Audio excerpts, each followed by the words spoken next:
and welcome to Raising Vibrations with myself, Simon. Today we're going to be continuing with the Moon series, and we're going to be looking at Moon in Virgo.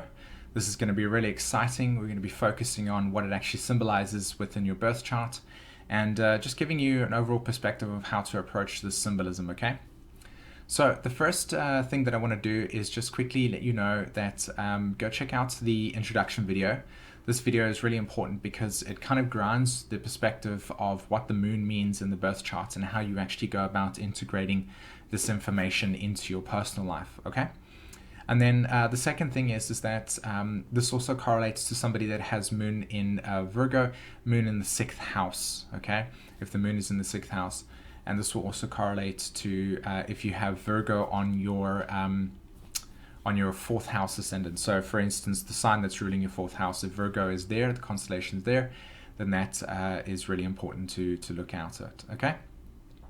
So basically what we're looking at here when we're looking at Moon in Virgo is a soul that is essentially coming through where there's a large need to purify the nature of your emotional reality, okay? So one of the biggest things that you'll be coming to learn throughout this lifetime is a readjustment of how you prioritize the actions and things that you do, how you get your emotions in order in that way. There's a lot of healing that's going to be taking place.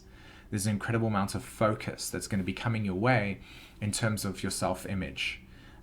Generally, when the moon's coming through in Virgo, it can imply that a soul is needing to be very discerning of what it is. There's probably sometimes some lifetimes in which there's been false realities that you've followed. Check to see if you've got like Sun and Neptune, or if you've got like a strong Neptunian signature in your chart, or Pisces is highly emphasized in the chart. The moon will come through and it will really try to ground you in the reality of things. That's what moon in Virgo will symbolize, or in the 6th house. There is this need to embrace a type of way of being where there is, to create efficiency in your life and to create emotional purification as self-improvement in this area, which is why you'll probably value things like, going to get education in that way, really getting a lot of information in yourself to be more value to the world in some way, and to be dutiful to people, to want to be of service in that sense. Big part of that experience is learning your connection to the world in a way that's larger than yourself. And you learn that through service, being of duty to other people. Being very specific about things is a big part of this experience. Again, the process behind being specific is understanding the need to become more efficient in the way that you do things, to not do, you might even have like an overemphasized Aries aspect in your chart as well, where your soul has done so many things that have got no direction. That Moon in Virgo really kind of like solidifies and says, okay, this is what's important, this is not what's important, this is what's priority, and so on and so forth.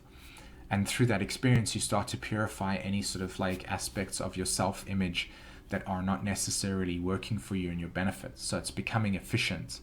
And that's why you would need to have all these like lists and rules and regulations and so on and so forth. One of the things that I want to really encourage when it comes to the moon in Virgo is that there's going to be a lot of like feelings of judgment or persecution, an inward sense of lack, or a feeling of being criticized consistently, or actually criticizing other people. A big part of this journey for you is recognizing that firstly, you have to learn to go with the flow in this lifetime. There's going to be a lot of surrender. You're going to learn to surrender yourself to a lot of situations that might be overpowering to you. In that sense, it's the polarity point in that way.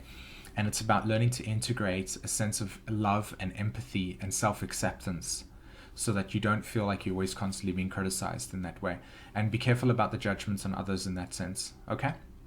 Brilliant. Well, I really hope that you enjoyed this video series in that way. And if you're interested in learning more about your astrology, come over to my website, simonvorster.com, and check out some of the services that I do have available there, even book a reading with myself. Okay?